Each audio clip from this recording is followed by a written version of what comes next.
to Allowance Creations. I want to seize this opportunity to appreciate every one of you for taking time out of your busy schedule to keep watching this channel. I want to tell you that my team and I appreciate you so much, and we're not taking you for granted.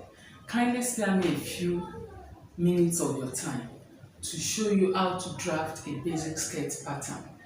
This is beginner friendly, and I promise you it will be worth the while.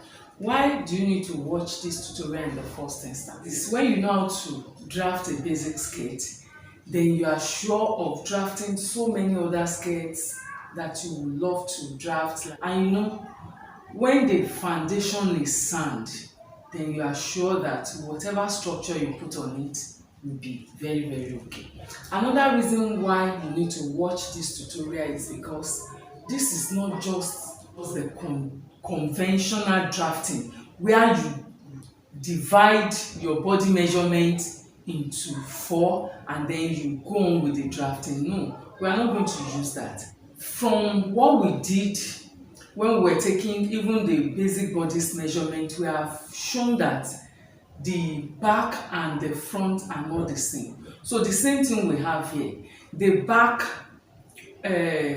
circumference of our skirt is not the same as that or as that of the front, and I would like to show some of the basic measurements we need to take. We have basically 3 measurements under our length measurement. We have our waist to the desired skirt length, and when you are taking your waist to the desired skirt length, you need to ask your client where she would like her skirt to sit on her waist. Still on the length measurement, we have waist to hip.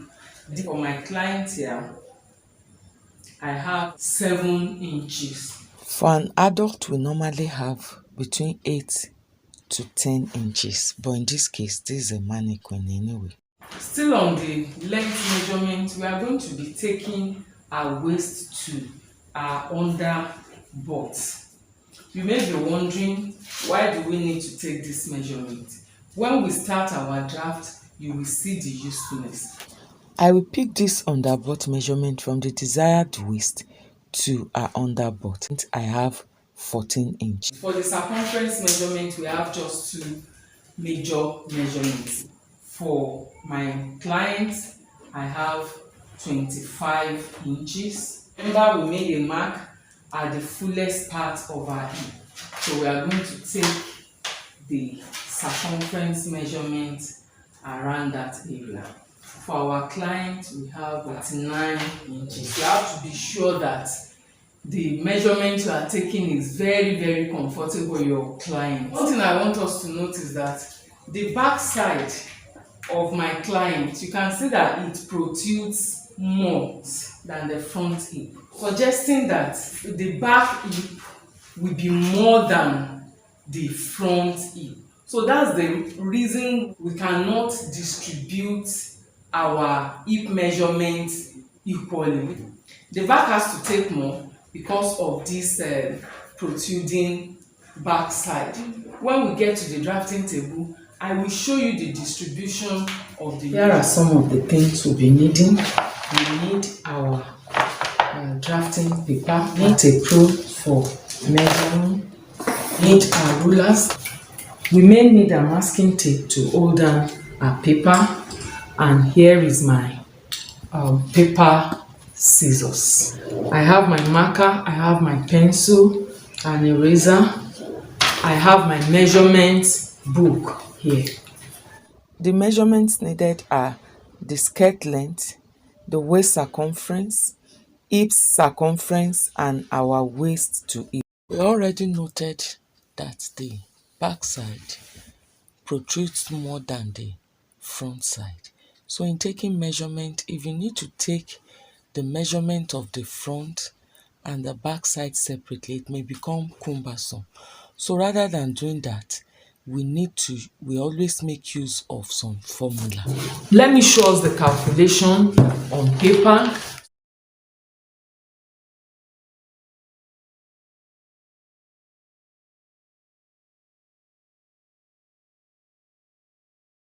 So for my front hips, I'll be using 18 inches, and for my back hips I'll be using 21 inches. I'm going to be placing this pattern paper on fold. I have a total of 18 inches for my front hip. So by the time I place it on fold, I should have 9 inches. This is my center front.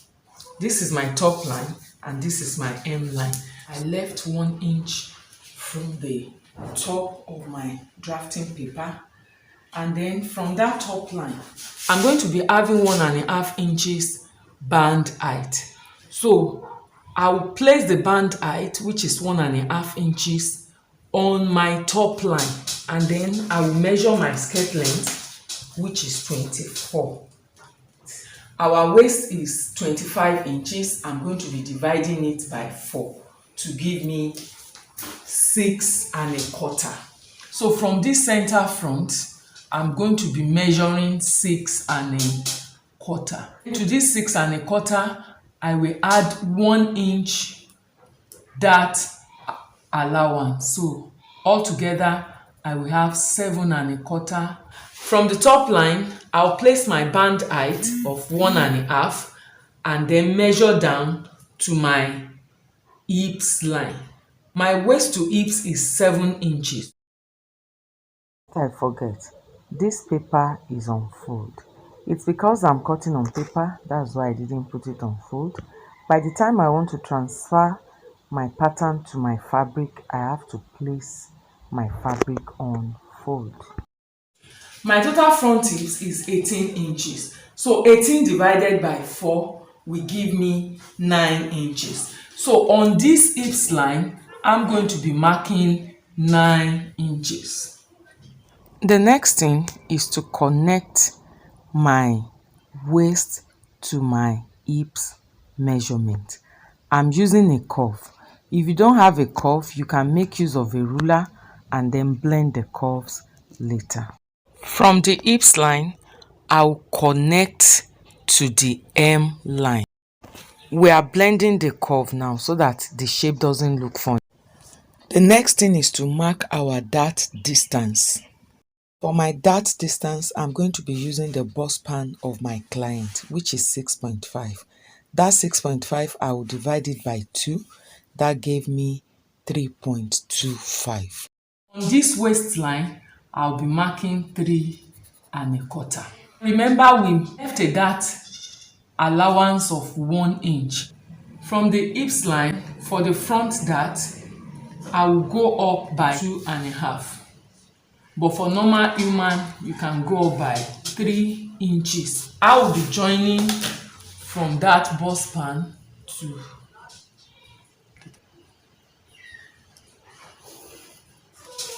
let's assume this is my fabric. I want to add allowance to it. I'll just add maybe 1.5 inches or 1 inch across board. The next thing to do here is to depress our center front by 1 inch.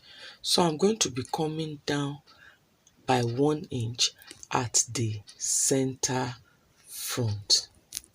The essence of this depression is to provide comfortability for the wearer and also to prevent excess fold at the center of our skirt. So from this 1 inch mark, I will join with a curve to the side front. So when we are cutting on fabric, you will add 1/2 inch across board. You need a 1/2 inch to join your skirt to your band. We are going over to draft our back skirt. I've actually drawn some line.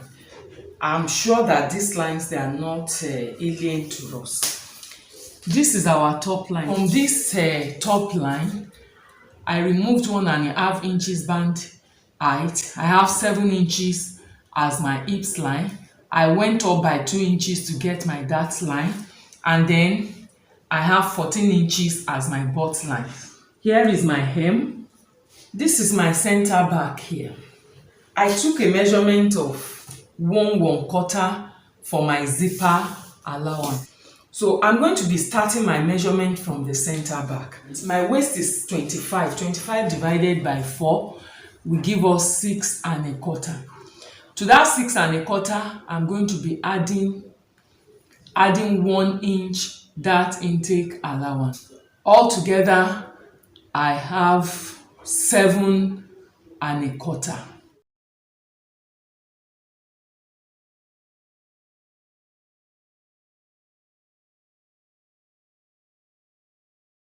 My hips measurement is 39. 39 divided by 2 gave us 19.5.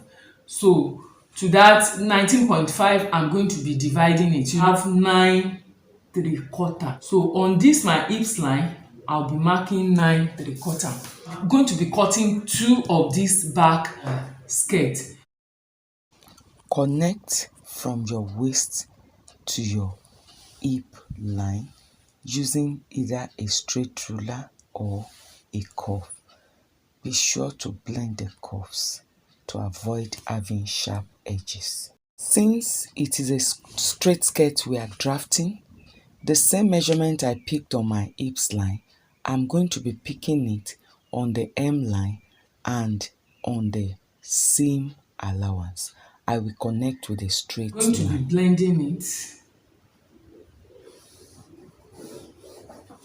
This is the draft of our basic skirt.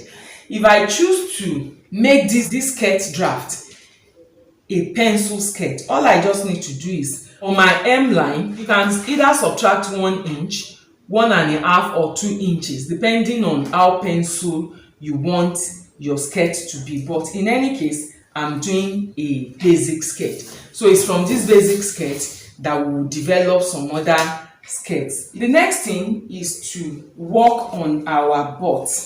You know, we added 1.5 to our hips line. I'll divide that 1.5 into 2 to give me 3/4. So I'll measure 3/4 towards the zipper area. That's on my hips line. So this zipper will change. From that 3/4, I will join to my butt line. It's better to join with a curve. So from this hips line, I'll connect to my butt line. I'm connecting it back to my waistline. Before I finally connect my zipper, there's something I need to do. The waist is not flat. Notice that there is a hollow at the back there. The back is not really straight. So if we should place the skirt will not be as flat as we want. So we are going to work on this back side. If you still leave it, it will still be okay, but for the best result, we are going to be subtracting 1/2 inch. As you can see, this tape rule is not as flat as we will want it to be. There's still a little gap. So from my waistline, I'm going to be subtracting 1/2 inch. You can subtract 1/4, you can subtract 3/4. Since she has a very tiny waist, let's remove 1/4. I'm going to be connecting from that 1/4 to my new butt.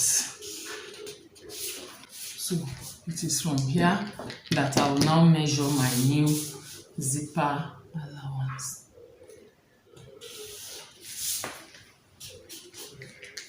This is the allowance that was taken from our original measurement. So it looks a bit curvy here. You can blend the curve. But by the time we sew the zipper along that line, you will find out that we are going to be adding seam allowance to the side if we choose to. It's not compulsory since this is a paper draft. And then we will decide the kind of opening we want for our back. The first thing to do is to decide how high you want your opening to be. In this case, I want it to be 6 inches. So I'm going to be marking 6 inches plus my seam allowance, I have 7 inches.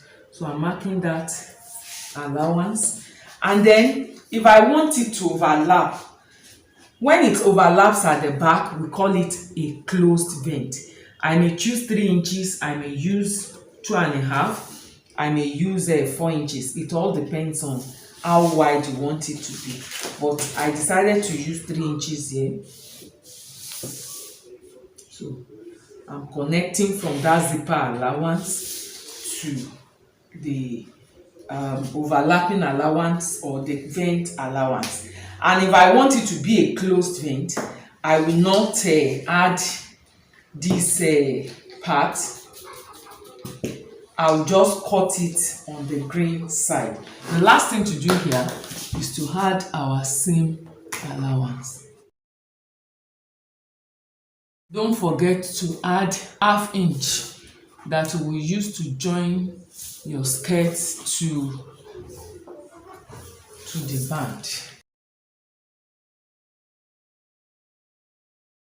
If you choose to make this a pencil skirt, all you just need to do is to reduce it at the hem.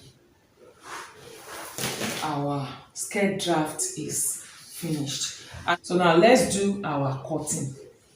If I'm using an open vent, I'll cut it like this.